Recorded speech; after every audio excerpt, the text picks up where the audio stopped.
if you've stumbled upon my channel, there's a good chance you're pretty nerdy and you're thereby a meme connoisseur of sorts. And you don't really even have to be that much of one to know the take him to Detroit meme.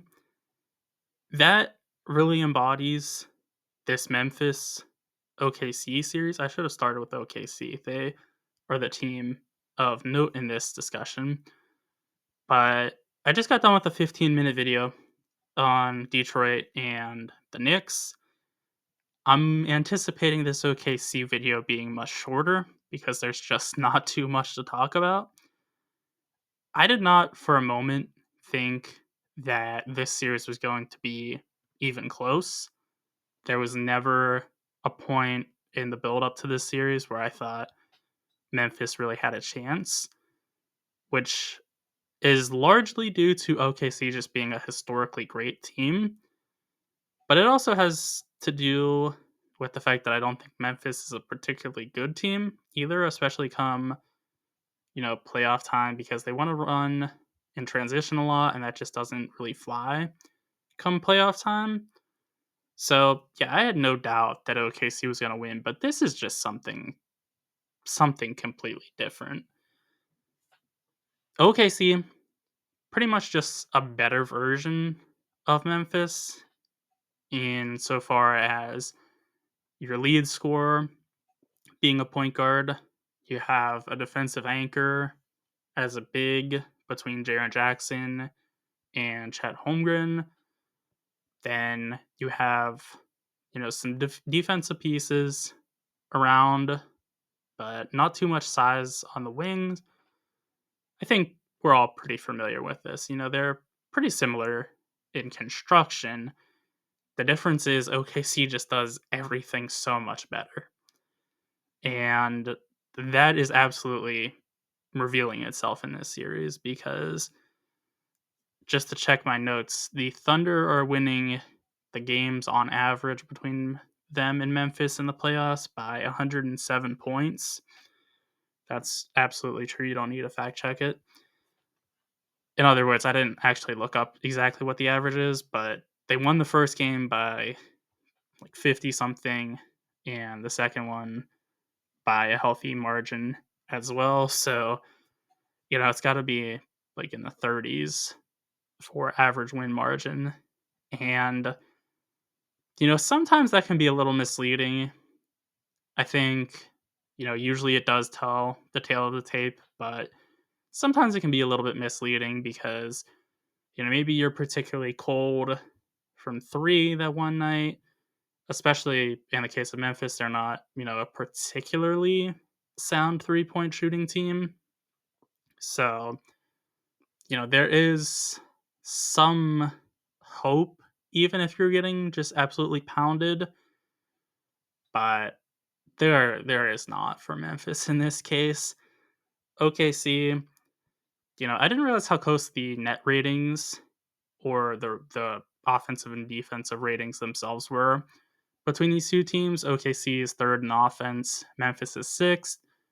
OKC is first in defense, Memphis is 10th. OKC, as you could imagine, is first in net rating, and Memphis is sixth. But Memphis made their money by beating up on bad teams and then themselves getting beat by any competent team. And again, they are a team that shines more brightly in the regular season than the playoffs. So those numbers don't mean all that much in reality because it's just a different game come playoff time.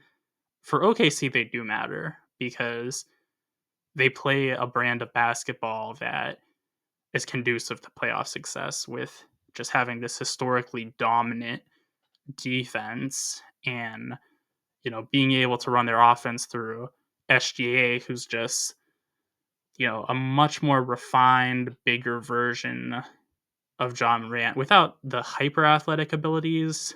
But, it's kind of even hard to compare them at that point. Like, SGA is bigger. He's, not quite as athletic, but much better scorer, much better shooter, much better defender. I like him more as a playmaker as well. It's just Demetrius does SGA does better, aside from, getting highlight dunks every now and again, which are becoming rarer and rarer. So, SGA, speaking of him, that seems like a good place to start. As you could imagine, the best player on the team, arguably the best player in the league, full stop. SGA is not playing well right now, and that makes this so much sadder for Memphis. And I say so laughingly because I'm not a fan of Memphis, and I do have a ton of respect. And I would consider myself a fan of sorts for OKC. They're not like my, definitive number one team or anything, but they're definitely a team I appreciate.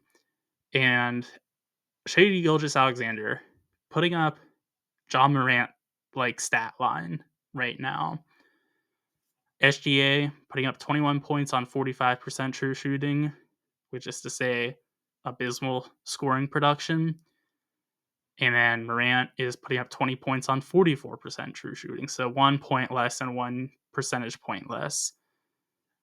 That's, a sign that both are not playing well, to put it nicely. SGA, he is at least impacting the game in some other ways, though, because he still is a good defender. He is getting 6 rebounds a game and then has a nice 5-2 assist to turnover ratio in this series.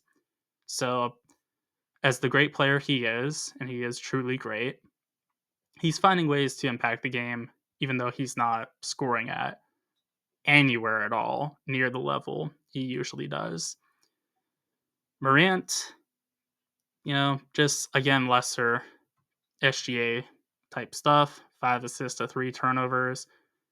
There's a big difference between 5-2 and 5-3. So, SGA is just doing everything at a much higher level. And Jaren Jackson Jr., who I would say is actually the best player for Memphis, I don't think that's too hot of a take. Jackson Jr. put up like 0.1 less points than Demetrius and is just an out of this world defender versus Ja being pretty bad. Actually, rather bad, I would say, on defense. Chet Holmgren, though, he's just completely saucing up Jaren Jackson Jr. Chet is putting up 20 points on 64% true shooting, getting 11 boards, which is over double what Jaren Jackson Jr. is at 5. And Chet is getting 4 steals plus blocks called stocks a game. Jaren Jackson Jr. putting up 5 less points, 18 percentage points worth true shooting, and only 5 rebounds. Again, that's not nearly enough for any of those numbers. So Chet is just absolutely completely dominating. And then with Jalen Williams, if you want to compare him to Desmond Bane, they're kind of parallels between each other. Again, Williams just, a better version of Bane. Not quite the same shooter, but better overall player. Williams is averaging 8 more points with 22, 16 percentage points higher true shooting with 61%, and 6 boards and a 6-2 assist to turnover ratio, whereas Bane is at a negative ratio with 2-3 assist to turnovers per game. It's just complete and utter domination for OKC. And, usually I title and center my videos around like which team has the advantage. Does this team stand a chance to not get swept if it's, a little bit more in dominating fashion so far? I think a sweep is pretty guaranteed at this point. Memphis just doesn't look like they are an NBA level team. And OKC, even without their best player being at his best, looks like, a dominant NBA team. Because in addition to their stars playing better across the board for OKC, OKC is really showing their depth off with 3 more guys averaging 10 or more points per game in this series. Memphis, conversely, has 0 guys outside of Bane, Morant, and Jackson Jr. scoring 10 or more. That's just so rough. And, again, OKC is doing this with just a completely stifling, disturbingly good defense that just, doesn't give up an inch basically anywhere. So this is utterly disastrous for Memphis, and it really shows that they're not ready to compete just yet, but it also shows that OKC is really here for real. And I think the question is just is like, can Memphis lose by less than maybe like 15 in any of these games? I think that might even be a little bit much, but I think that would probably be the number I'd settle in on. I have thought about it a good deal. And that's kind of just the number I settled in on, is like a good, reasonable number. Like I said, I think it's a good number because I could see it being higher or lower than that. But yeah, I mean, this series is done. There's nothing else to say. Those are my thoughts on OKC versus Memphis. Be sure to let me know what yours are in the comment section. And also be sure to like and subscribe for more basketball content.